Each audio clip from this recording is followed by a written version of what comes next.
maybe talk a little about the similarities or differences between the being a startup and the people you talk to in the startup world, back in the 90s when you were in the politics versus kind of what you're seeing now.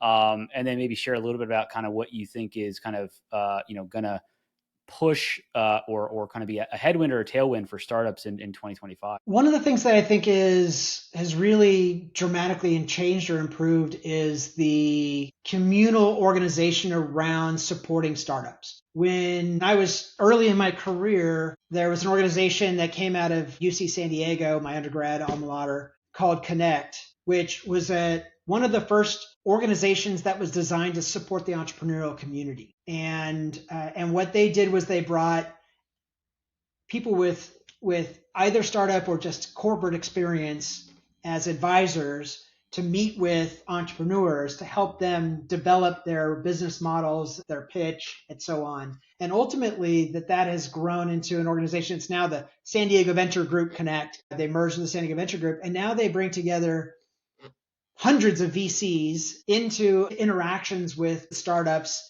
They're still helping those startups really develop their pitches and their business models and really understand whether or not they as individual founders or their teams are ready to get funded, or if they are, or quite frankly, if their ideas have some, that type of a community has really grown up, and I see it more everywhere. Austin, where you're at, a huge startup entrepreneurial community where entrepreneurs are interacting with it. This podcast is an example of the kind of community that's grown up.